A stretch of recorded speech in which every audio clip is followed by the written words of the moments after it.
You and me, know we got this energy.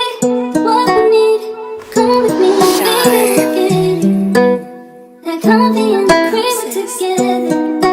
Oh. Ça dit quoi la famille? C'est vétéran. Et aujourd'hui, je suis avec le mec le plus ricain de France. Ouais les gars, c'est ONNB, on est là pour TGS.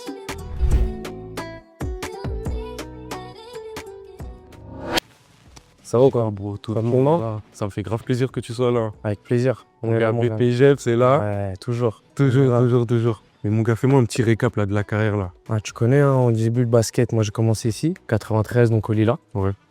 On va arriver après en U17, première année U17 France, donc là je suis à l'Union Elite, pour l'entente Saint-Denis-la-Courneuve. Et je finis après en U20 jusqu'à senior à Levallois.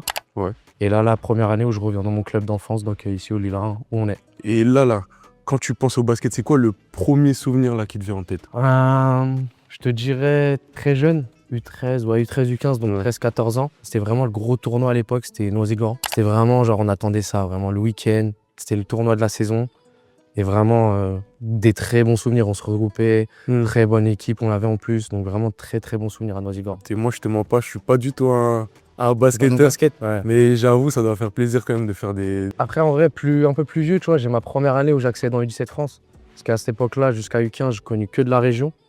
Et je découvre le niveau France, donc les gros voyages avec l'équipe, ça soude une équipe. Vraiment que des bons souvenirs sur ça, tu vois. Vraiment, j'ai kiffé cette année-là, tu vois. J'ai capté forcément, dans une carrière, il y a quoi? Il y a aussi des moments un peu... Ouais, il y a des hauts, des bas, en vrai. Appliqués. Est-ce que tu peux nous raconter peut-être un petit moment où peut-être le sport, il a commencé à te saouler, tu vois? En vrai, là, je viens de te dire, pour les 17 France, c'est vraiment une bonne année qui commence à ce moment-là. Mais c'est aussi très compliqué, parce que c'est là où je connais ma vraiment première blessure, tu vois. Ouais. Donc c'est la pubalgie. Je pense qu'il y en a beaucoup qui ont connu ça, même les footeux. Hein. Il y a beaucoup de footballeurs qui ont connu ça. Ouais, c'est sûr. Donc pubalgie, tu vois, les 3 premiers mois à ce niveau-là, je cartonne, je suis bien. Et puis le reste du championnat, je suis sous pubalgie. Donc j'arrive pas à jouer, je suis frustré, je rate beaucoup de matchs. À côté, je fais de la rééducation. Et en vrai, c'était une année charnière très importante parce que c'est un niveau où tu joues contre des centres de formation. C'est là où tu peux te faire repérer et tout. Et j'ai raté beaucoup de matchs, donc c'était frustrant. C'était vraiment un coup dur pour moi à ce moment. C'était dur. Et genre, par rapport à tout ça, tu t'es senti comment? Qu'est-ce que tu as fait en fait pour essayer de gérer la situation? Déjà, beaucoup de remises en question. Parce que je vais pouvoir revenir après une pubalgie. Parce que c'est long une pubalgie. Hein. La rééducation, elle est très longue. Dieu merci, après, j'ai réussi à m'en sortir. J'ai continué. Bon, après, c'était plus du U17 France. J'arrive en U20. Ça se passe bien en U20. J'arrive en senior. Je côtoie un peu National 3, National 2. Là, ça commence à être pas mal. Puis là, pareil, encore un coup dur. Je me fais les lombaires, donc lombalgie. Là, les lombaires, le bas du dos, c'est dur. C'est quoi ça? C'est quoi cette carrière de... Laisse tomber. Et ça veut dire, donc je perds du temps de jeu parce que je reviens après 3 mois vraiment de rééducation pour le bas du dos. Je connais le coach, en attendant, il trouve de nouveaux joueurs. Ça veut dire, je deviens peut-être 8e homme, 9e homme, j'ai plus trop de temps de jeu. Ça commence à être dur. Et puis là, c'est là où après, je commence à avoir des complications avec le coach. On s'embrouille pour des trucs bêtes, tu connais. Hein, et puis après, c'est la dernière année. C'était l'année dernière carrément. Dernière année à Levallois.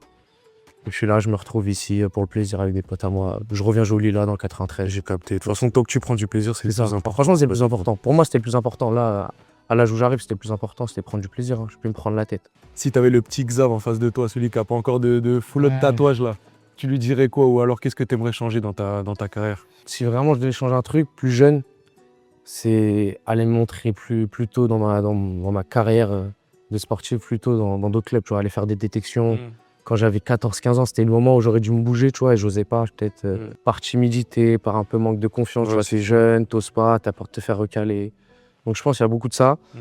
Et je l'ai connu, je l'ai fait bien plus tard, tu vois, quand je suis arrivé en U20, c'est là où je change de club, je vais à Levallois. Et c'est là aussi je me rends compte, Levallois, ça m'a fait un déclic, tu vois, tu changes de club, tu recommences un peu à zéro, tu dois prouver, tu dois faire ta place. Sûr. Et si je l'avais fait bien plus tôt en U13, U15, je pense que j'aurais pu avoir un parcours différent. Après, sans regret, tu vois. Sans regret, c'est le plus important en vrai, c'est ça que j'avais demandé. Mais si je pouvais changer ça. Moi, ce que je te propose, mon ref, c'est que là, on aille chercher des sapes. Ouais, t'es chaud? Ouais. Vas-y, au pire, ouais, j'aime ça. Tiens.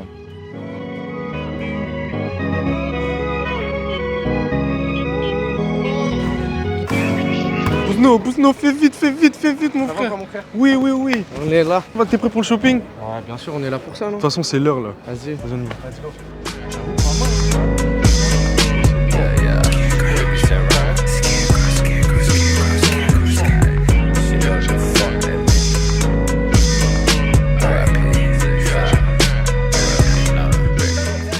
Xav, carrément toi-même tu sais dans le monde du basket.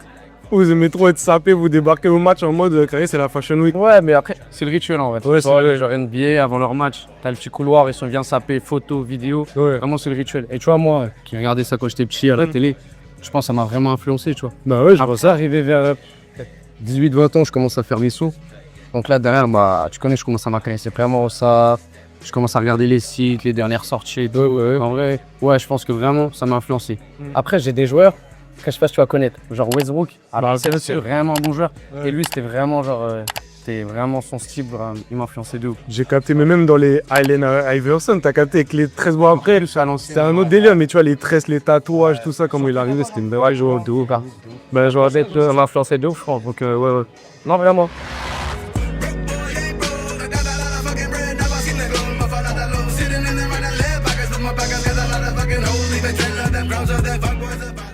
Et mon ref, par rapport à ton Ouais. profil, Mm. je te mens pas, t'as un profil de ouf, t'as un profil atypique. Merci. T'as jamais pensé à te lancer sur les réseaux sociaux ou du moins, genre, Mm. montrer un peu ton image, t'as capté? J'ai envie de te dire oui, Mm. mais ça fait pas partie de moi de base. Tu vois, prendre un téléphone, se filmer, parler. Mm. C'est pas mon truc de base, mais après, il y a peut-être 2-3 ans, tu vois, j'étais tatoueur. Ouais. J'ai eu ce parcours-là dans le tatouage. Et bah, je m'étais fait force, tu vois, je me filmais et tout. Et ça avait bien marché, tu vois, ça m'a ramené de la clientèle et tout. Après, j'ai arrêté. Donc, j'ai lâché ça, j'ai mis les réseaux de côté. Lourd. Après, là, je me suis lancé donc, dans le modeling. Et franchement, bah, les réseaux, ça me ramène du contenu, tu vois, d'être modèle, photo et tout, backstage. Mm. Donc, j'ai eu pas mal de contenu, j'ai mis ça sur les réseaux. Et je continue, tu vois.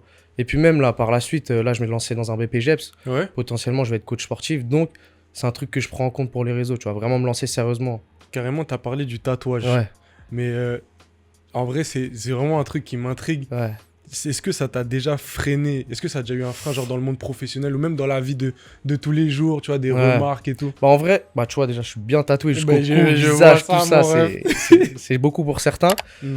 Mais dans le monde professionnel, non, parce que j'ai jamais aspiré, genre, je sais pas, j'ai pas voulu travailler en banque, assurance, ingénieur, tu vois, des exemples.